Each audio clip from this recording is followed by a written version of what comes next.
Good morning, world. I am up moving early this morning. Really early. I was up at like 5 o'clock this morning.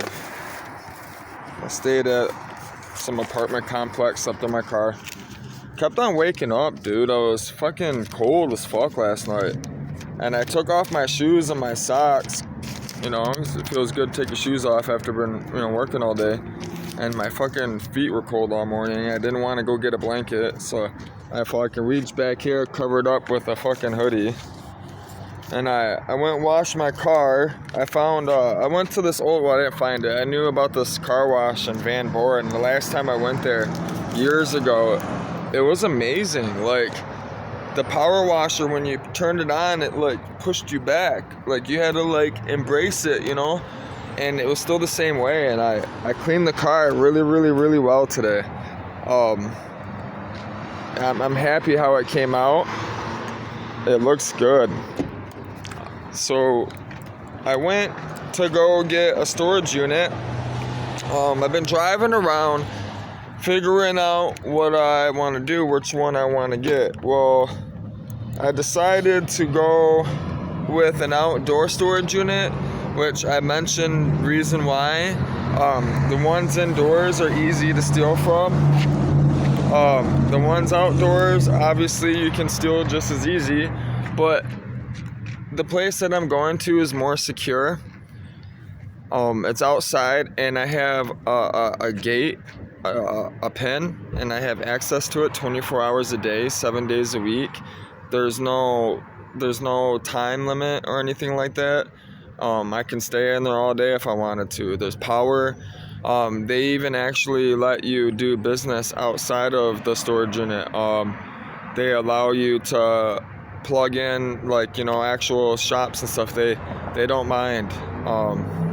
So that's where I'm going. But they won't be back. I went up there. The girl that runs the front desk, she has a doctor's appointment, and she wrote on the door that she will be back at 11, that she apologizes. So, yeah, I'm kind of trying to kill time. Also, I wanted to make another video because it's kind of important. It's actually really important, and people don't think like this. And I want to make people aware of why you would want to think like this. When you travel, or if you're ever working on your car, you fix the car yourself, and why you would buy parts or not buy a part, justify it, the reasons, pros and cons of it.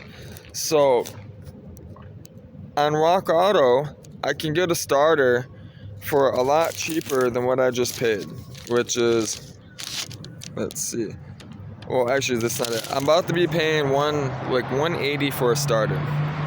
I can get one for about the same price, a little bit cheaper on Rock Auto plus shipping. And I'd get a better starter. So even though I'm getting a better starter for about the same price because of shipping, you have to think about this. It's important because I'm going to be driving this car, every day, all day. I'm living outside of it. I'm going to be, documenting the country. So this car has to be really, really reliable. And this is why I bought the Ford Focus. This is why I bought the 2-liter 5-speed. Is because if I get a bad axle, or the trans goes bad, the clutch goes bad, I can fix this literally on the side of the road for the most part, or in someone's garage by myself with a jack and hand tools for the most part. Some stuff, no, but the basics like brakes, the CV shafts, shocks, all the important stuff that wears and tears daily. Not only is it easy to fix and replace myself, which I'm spitting everywhere, it's easy for me to do myself, right? As I travel, it's cheap. That's why I bought the Ford Focus. The other reason why is because of the wishbone suspension in the back.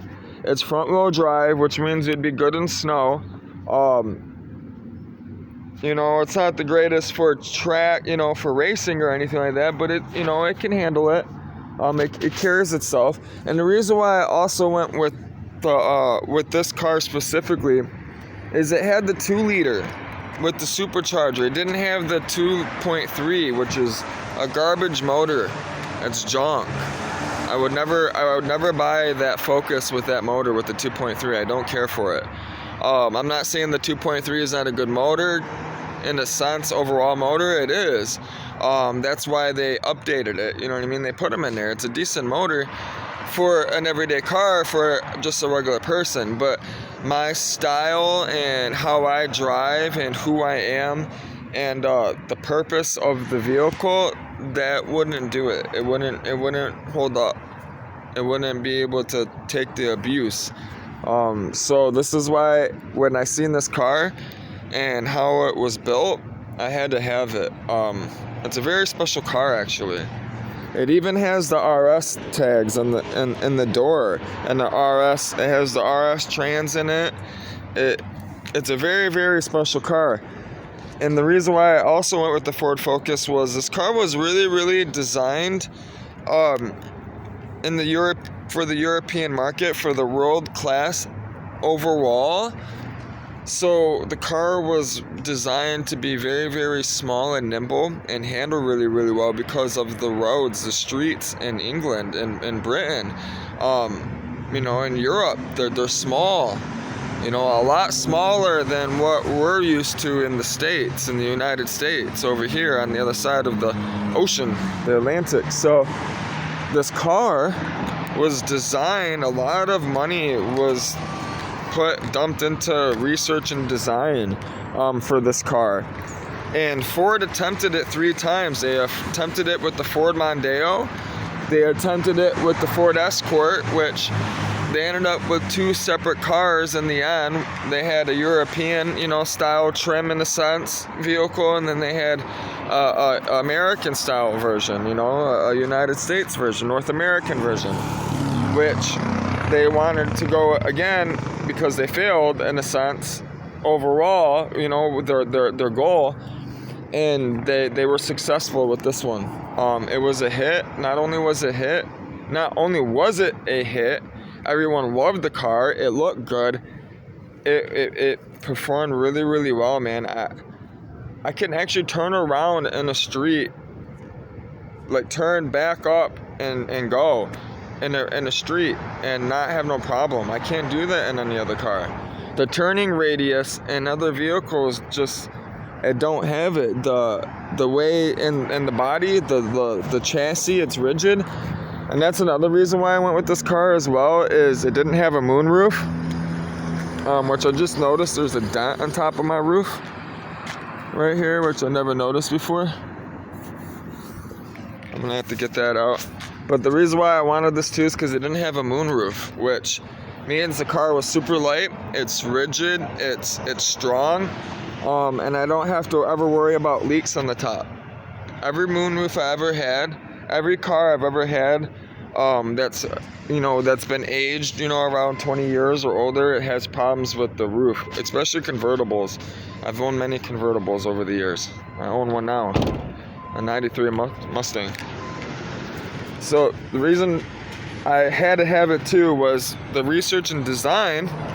Not only was the car designed and developed to handle well, turn very, very, in small spaces and get really, really good gas mileage, especially with the 5-speed, was the space inside, the headroom, the boot they call it.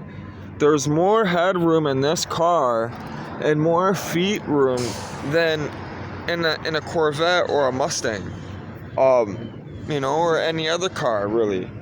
I can get claustrophobic really easily. I get anxiety and it's not too bad, but if I let it get to me, I'll go crazy. Especially if I'm in there all day long, I just spent literally yesterday 3.5 hours non-stop driving, delivering pizzas. I made $60 in tips in 3 hours. It's not bad. So plus hourly, I was getting paid hourly, so I made about $100 in 3 hours. But I was in and out of the car it wasn't bad. It wasn't bad at all. I'm actually really comfortable in it. I'm very, very impressed how comfortable I am in this vehicle.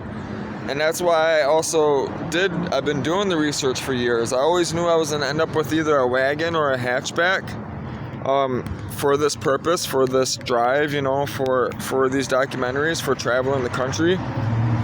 And it had to be something that was unique to me. And the blower set it off, the blower I had to have it. But the reason why I came to O'Reilly's was instead of Rock Auto, right? If I get a starter from Rock Auto, right, and it goes bad, it has a warranty, I gotta ship it, right? And then I gotta wait for them to ship it back and all that. There was a screw in the parking lot. I picked it up before somebody picks it up, gets a flat. So, but instead of having to do all that doesn't make any sense. Even though I can get a real good starter for the same price, it's better for me to go here and use my business account and get the cheaper starter, the Altima starter, because I get the warranty, right? And I can get it nationwide. When I'm traveling in any state, right, the starter goes bad, I can boom, right here, I got it. I don't have to wait. I'm immediately there, right? That's why I chose to go with the Altima starter. I won't be doing that with all the parts, right? That's just the starter. That's where I made the justification, and it makes sense for me to do that because I don't have to wait for shipping. I don't have to do all that stuff. It's cheaper for me in a sense, and it's going to be more efficient, more reliable, and give me, a better opportunities to change and get the part when it's needed as I travel the countryside. Now the alternator, I still got to figure out the alternator. I'm going to do that next week. And I got to get a serpentine belt, which I was going to do that today. But I got to pull it off. I don't know how long it is. It's an aftermarket serpentine belt in a sense. Well, I guess you wouldn't call it aftermarket. It's just a serpentine belt. But it's longer than the OEM length, the standard length that a Focus has. With the air conditioner and stuff, mine is longer because I have the pulley for the supercharger. I have to take that into account, and I have no string or no way to tuck my hand down there to actually, measure it in a sense. I could, but why do all that when I gotta change the alternator anyways, right? So I'm going to do the starter because I need it now, absolutely now. It'll be here at 1:30. I got to come back and get it. I'm going to try to have it on before work. I get a $10 core deposit for the other starter, which I'll bring back. Get the $10. I'll put it in gas or something. But the alternator and the belt, what I'll do is when I get paid, I'll take the alternator off and the belt, and then I'll bring up the alternator and belt with me and then get it changed out. And then when I get a belt, I'm going to go with like a Gates Fleet belt. One of those heavy duty ones. I want a colored one too. I really want a green one or something. I want it to be colored. And then I'm thinking about doing my timing belt as well that same day. Because I don't know when mine has been changed. I haven't even looked at it. I haven't even took the cover off of it, which is not good. I should probably take it off just to inspect it, look at it. But I do know it's a non-interference motor, so I'm not necessarily worried about the belt snapping and then me having no motor. So that's the one thing that I was really looking into too, was the United States and North American Focus is a non-interference motor, and the actual European version is not. So I guess the motors, from what I read on the internet, the Focuses are pretty much identical, pretty much all the way down to the very bolt, except, which of course there's always something, right? The internet on Wikipedia said that this car had